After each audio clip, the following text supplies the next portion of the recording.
Today we're making Mumsnet's microwavable chocolate mug cake, and it's a great, easy option to make with the kids because it only takes 5 minutes-ish. For this you're going to need plain flour, caster sugar, cocoa powder, bicarbonate of soda, salt, vegetable oil, milk, water, and vanilla extract. You are not going to need an egg, which means that for those with allergies, this is a good option, and if you're vegan, you could swap out the milk for whatever you would usually use. Grab your favorite mug, and you're going to need 30 grams of flour, 50 grams of sugar, 2 tablespoons of cocoa powder, 1/8 of a teaspoon of bicarbonate of soda, and half a teaspoon of salt.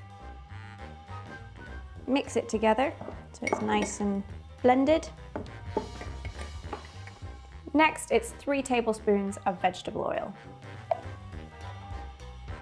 1, 2, 3. 2 tablespoons of the milk of your choice.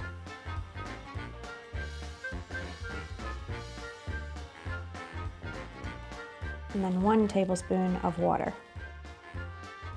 You also want 1/4 of a teaspoon of vanilla extract.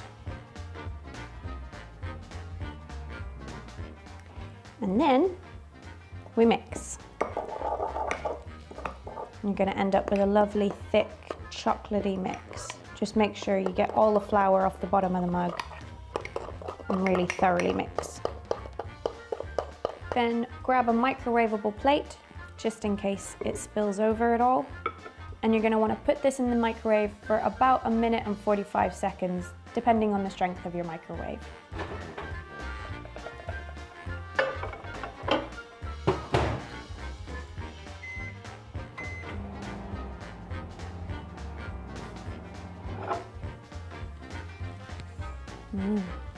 Chocolatey. I think we're done. And there you have it, 5-minute microwave chocolate cake.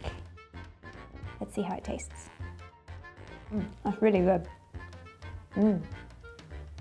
Changed my mind, not for the kids. This one's for me. For more quick recipes and parenting tips, subscribe to Mumsnet.